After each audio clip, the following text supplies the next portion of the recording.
사사기 13장 1절부터 14절까지 교독하겠습니다. 사사기 13장 1절부터 14절.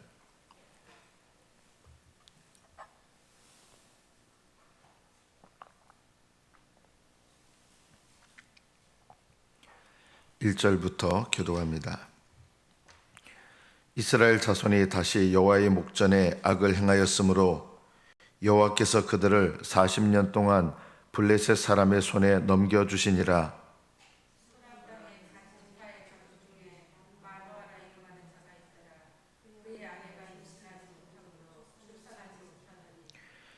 여호와의 사자가 그 여인에게 나타나서 그에게 이르시되, 보라, 내가 본래 임신하지 못함으로 출산하지 못하였으나 이제 임신하여 아들을 낳으리니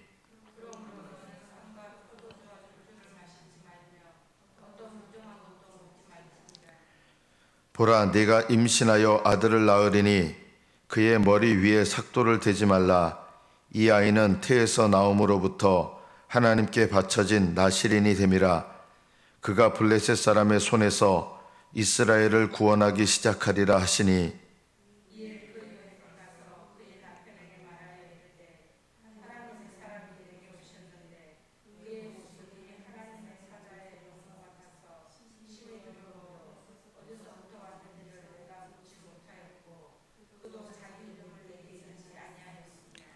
그가 내게 이르기를, 보라, 네가 임신하여 아들을 낳으리니 이제 포도주와 독주를 마시지 말며 어떤 부정한 것도 먹지 말라. 이 아이는 태에서부터 그가 죽는 날까지 하나님께 바쳐진 나실인이 됨이라 하더이다 하니라.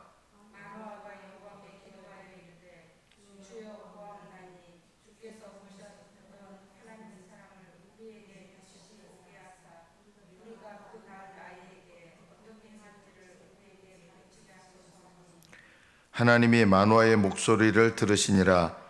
여인이 밭에 앉았을 때 하나님의 사자가 다시 그에게 임하였으나 그의 남편 마노아는 함께 있지 아니한지라.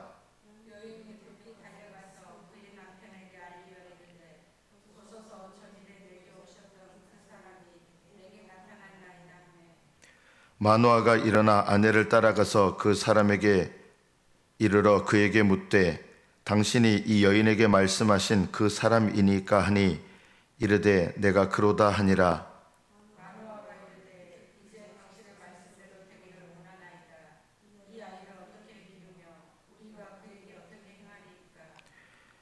여호와의 사자가 마노아에게 이르되, 내가 여인에게 말한 것들을 그가 다 삼가서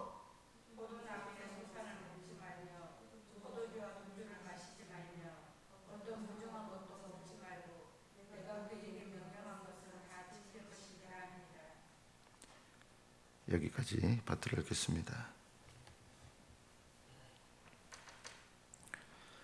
여러분, 가장 무서운 죄는 어떤 죄일까요? 사람을 죽이는 죄일까요? 간음을 행하는 죄일까요? 부모를 공경하지 못하는 죄일까요? 그 죄들도 사실은 무서운 죄죠. 그러나 그 무서운 죄들보다 더 무서운 죄는 깨닫지 못하는 죄입니다.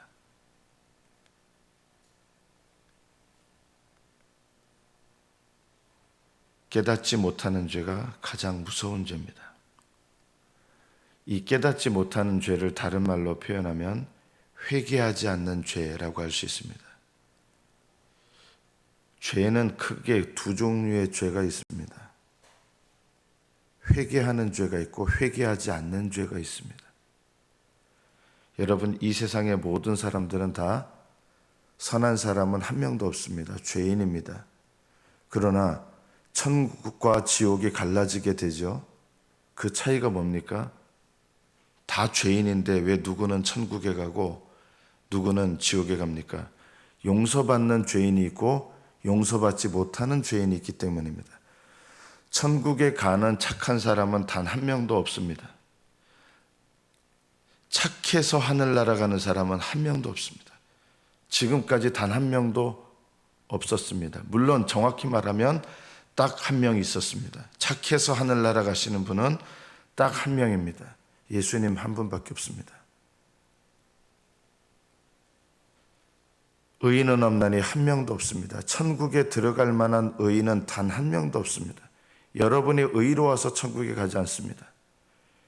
사람은 다 죄인입니다. 그러나 용서받는 죄인이 있고 용서받지 못하는 죄인이 있습니다. 용서받은 죄인은 하늘나라를 가는 것이고 용서받지 못하는 죄인은 지옥으로 가는 것입니다. 죄도 역시 마찬가지입니다. 깨닫지 못하는 죄가 있고 깨닫는 죄가 있습니다. 그것이 얼마나 큰 차이가 나타납니까? 같은 얘기인데 회개하는 죄와 회개하지 않는 죄는 전혀 다른 결과를 나타내게 되는 것입니다. 그래서 깨닫지 못하는 죄, 회개하지 않는 죄가 가장 무서운 죄입니다. 사람을 살인한 죄, 간음을 행한 죄, 못된 짓을 행한 죄, 이런 죄보다 더 나쁜 죄가 뭐냐면 깨닫지 못하여 회개하지 않는 죄가 가장 나쁜 죄입니다. 여러분 그렇다고 생각하십니까?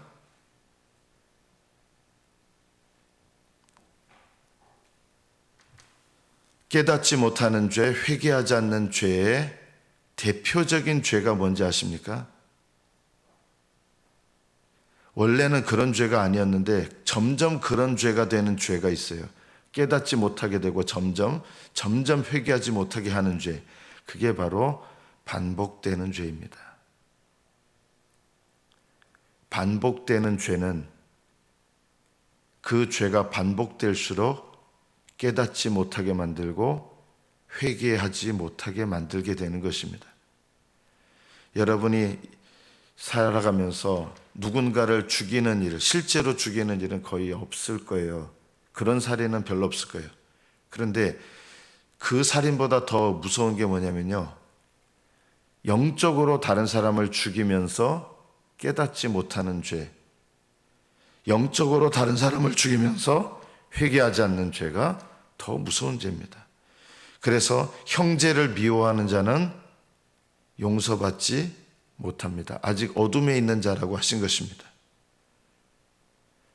우리는 누군가를 반복해서 죽이는 일은, 실제로 죽이는 일은 정말 드뭅니다. 제가 모를 수도 있죠. 우리 교인 중에 정말 사람을 죽인 사람이 있을지는 모르겠어요. 제가 몰라서 그럴 수 있는데 그런 일은 거의 없어요. 그러나 그거보다 더 무서운 죄가 뭐냐? 형제들을 미워하는 죄가 바로 살인죄라고 했거든요. 여러분, 기도하지 않는 죄도 무서운 죄입니다. 기도하지 않는 죄는 깨닫지 못하게 되고 회개하지 않게 되고 회개의 기회가 아예 없게 되죠. 기도하지 않는 사람이 어떻게 회개하겠습니까? 기도하지 않는 사람이 어떻게 하나님을 위해서 살겠습니까? 기도하지 않는 사람이 어떻게 주님과 동행할 수 있겠습니까? 그래서 우리가 깨닫지 못하는데 의외로 무서운 죄가 기도하지 않는 죄입니다. 이 기도하지 않는 죄는 사실은 반복해서 짓는 죄입니다. 기도 안 하면서 사니까. 그런데 나는 죄를 짓는다고 생각 안 합니다. 그래서 기도하지 않는 죄는 깨닫지 못하는 죄요, 회개하지 않는 죄요, 회개하지 않은 상태로 내 인생을 마치게 만드는 무서운 죄가 오히려 기도하지 않는 죄입니다.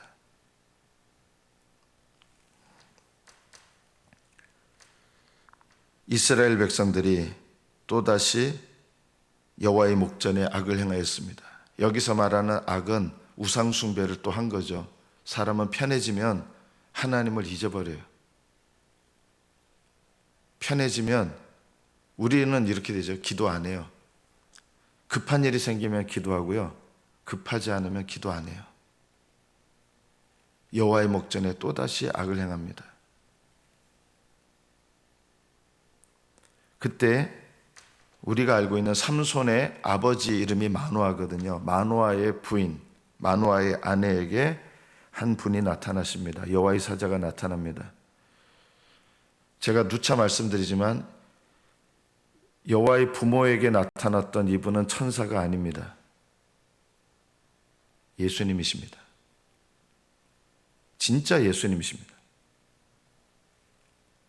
우리가 믿는 예수님, 육신으로 오시기 전에, 사람이 되시기 전에 하나님의 아들이 사람의 모습으로, 사람이 되신 건 아니지만 사람의 모습으로 이 땅에 여러 번 오셨습니다. 예수님은 이스라엘 백성이 40년 동안 광야 생활할 때도 함께 계셨습니다. 아십니까? 예수님은 매일마다 이스라엘 백성과 함께 계셨습니다. 실제로 함께 계셨습니다. 어떻게 함께 계셨습니까? 구름 기둥과 불 기둥이 40년 동안 이스라엘 백성을 인도했거든요. 그 구름 기둥, 불 기둥이 두 개의 기둥이 아니라 하나의 기둥이에요. 낮에는 구름 기둥으로 보이고 밤에는 불 기둥으로 보이는 건데, 그 구름 기둥, 불 기둥에 누가 계셨는지 아십니까?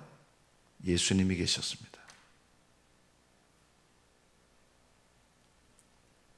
여호와의 사자가 그 구름 기둥, 불 기둥에 계셔서 예수님은 육신을 아직 입으시진 않으셨지만 이스라엘 백성과 함께 하셨고, 지금도 이스라엘 백성과 함께 하시는 거예요. 왜냐하면 구약 이스라엘 백성도 자기 백성이기 때문에, 외적인 자기 백성이시기 때문에 자기 백성을 떠나시지 않으시는 거예요. 이 마노아에게 나타났던 분은 예수님이십니다. 자기 백성을 구원하시는 예수님이신 거예요. 그런데 이 자기 백성이 어떤 모습이에요? 여호와의 목전에 반복해서 악을 범하는 거예요. 그러니까 주님께서 우리가 이 이스라엘 백성의 역사를 우리에게 적용할 필요가 있죠. 하나님께서 이스라엘 백성을 구원하시는데 그냥 구원하시지 않아요. 내가 내 백성 삼았으니까 무조건 구원하시고 이렇게 되는 게 아니라 여호와의 목전에 악을 행합니다. 어떻게 하셨어요? 블레셋의 사람들의 손에 이스라엘을 파시는 거예요. 고난을 주시는 거예요. 주님께서 구원하시는 백성의 특징이 뭔지 아십니까?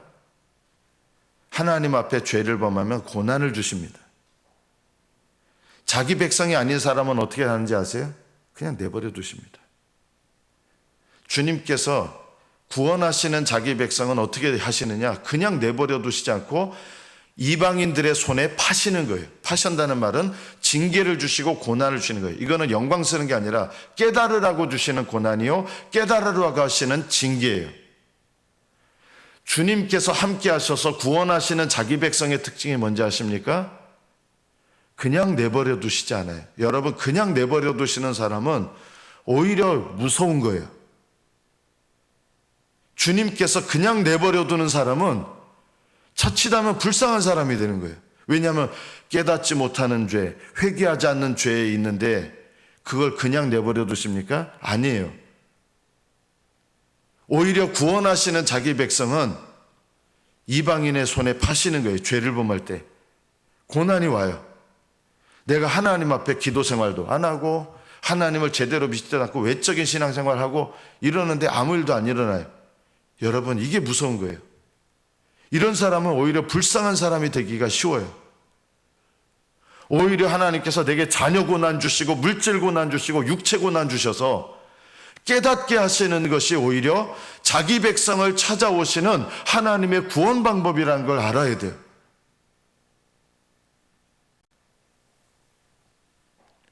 어떤 분에게는 기도할 수밖에 없는 병을 주세요. 어떤 분에게는 기도할 수밖에 없는 자녀 고난을 주세요. 어떤 분에게는 기도할 수밖에 없는 물질 고난을 주세요. 근데 사람들은 이렇게 얘기해요. 왜 나한테 이런 고난을 주시냐고. 깨달으라고 주시는 거예요.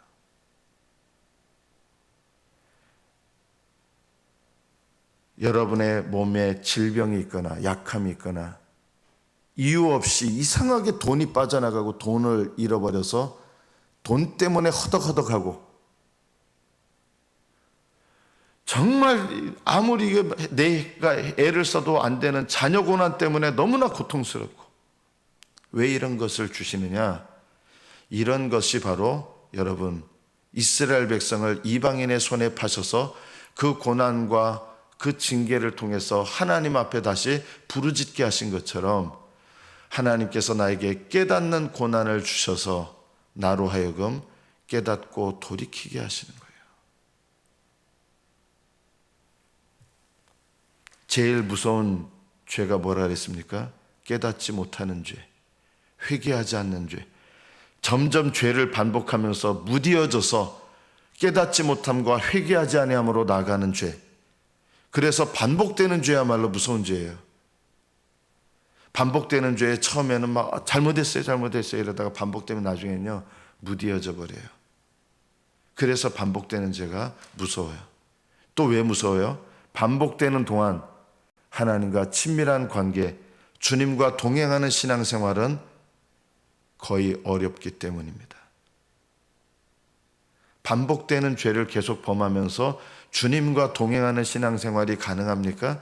주님이 버리시거나 떠나신 것은 아니지만 그것이 주님과 동행하는 신앙생활은 아닌 거예요. 내 인생에 얼마나 큰 손해입니까? 그게요.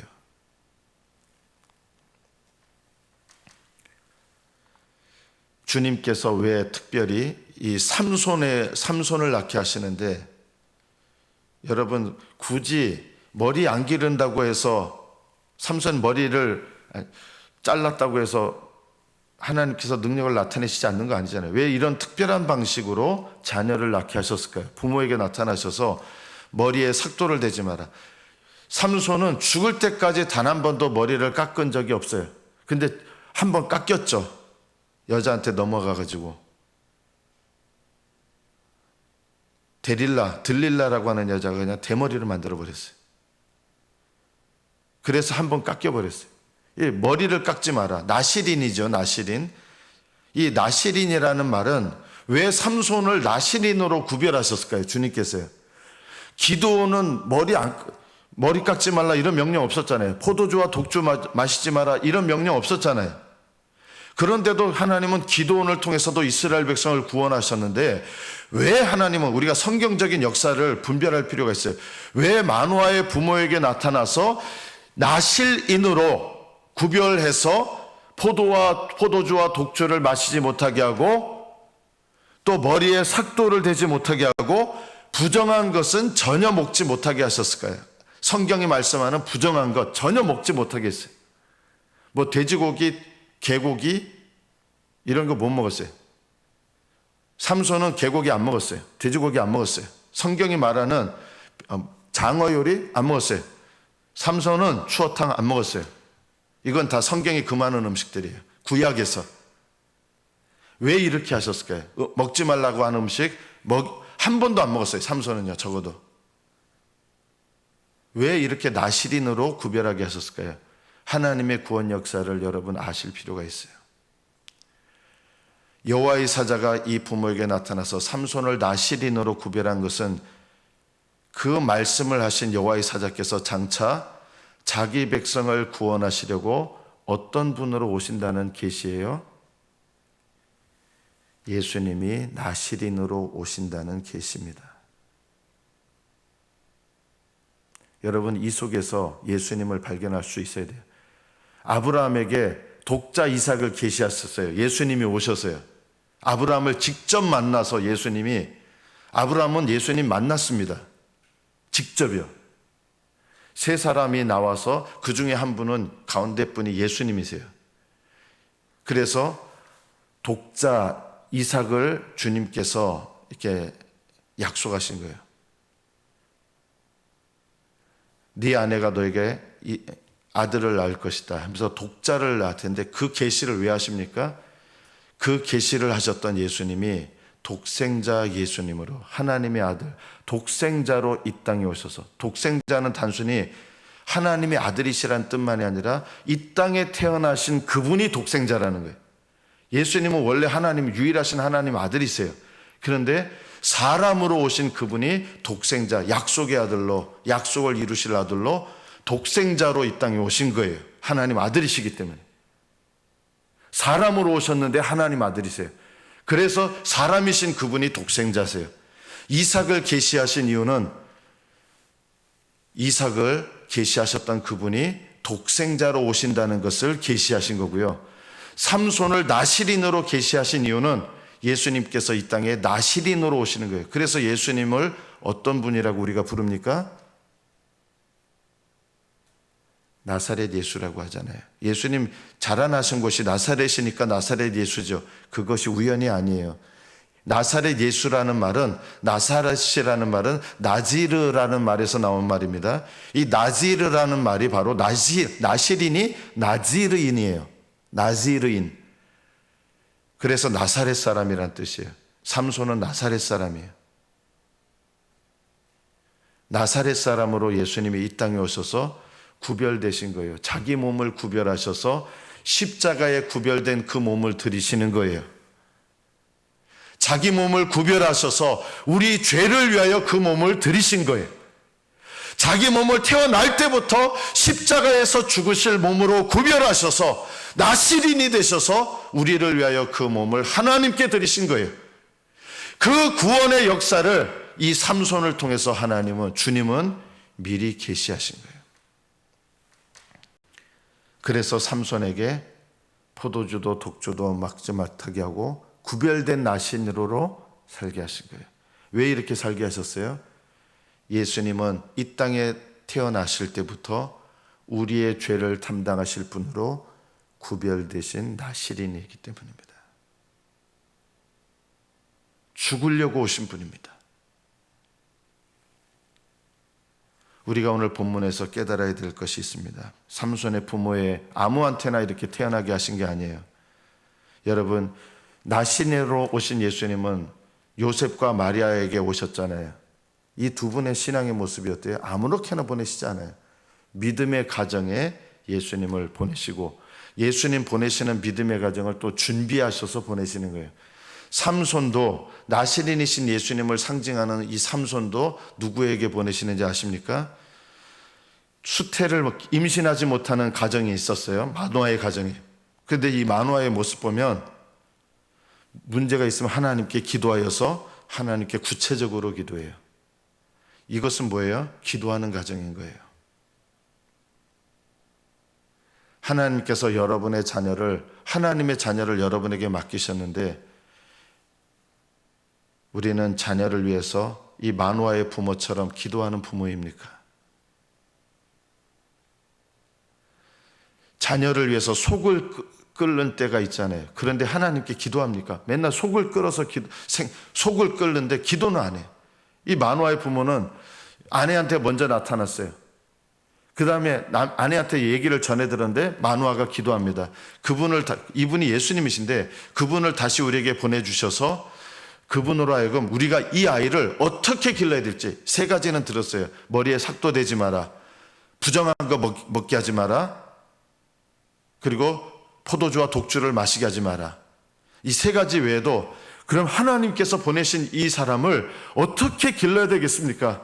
하면서 그분을 다시 보내달라고 해요. 그래서 하나님께서 그 기도에 응답하셔서 예수님이 다시 오세요. 마노아를 또 만나십니다. 먼저 마노아의 아내에게 또 다시 나타나서 마노아의 아내가 남편을 데려와서 이 두 사람이 예수님 앞에서 서서 이 자녀를 어떻게 길러야 되겠습니까? 이렇게 묻는 거예요. 여러분, 이게 이런 부모 밑에서 삼손을 허락하신 거예요. 하나님께서.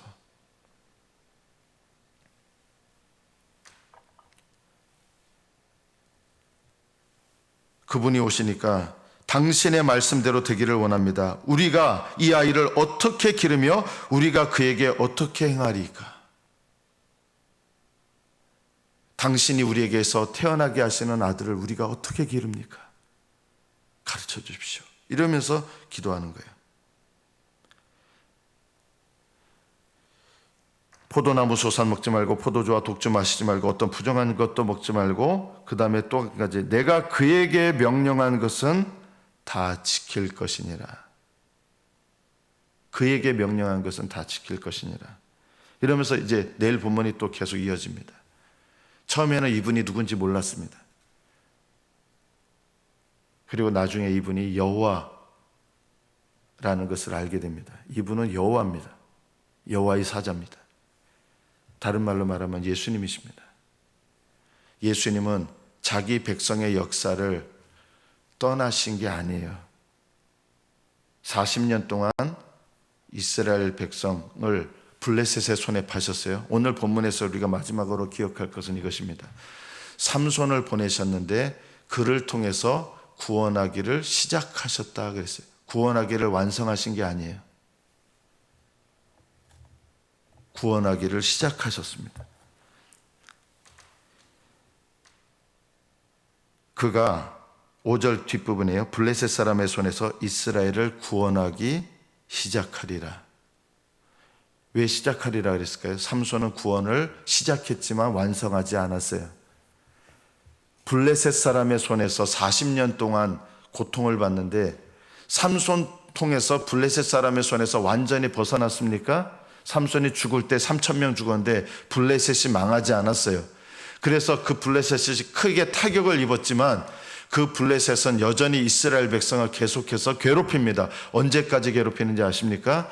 다윗 왕 때까지 괴롭힙니다. 그래서 삼손을 통해서 이스라엘 백성을 구원하기 시작하셨지만 그 구원의 역사를 완성한 분은 누굽니까? 다윗입니다. 다윗은 또 누굽니까? 왕이신 예수님의 상징이에요. 하나님께서 나시린으로 시작하신 구원을 다윗을 통해서 완성하신 거예요. 이 구원의 역사를 주님은 삼손을 통해서 계시하시는 거예요.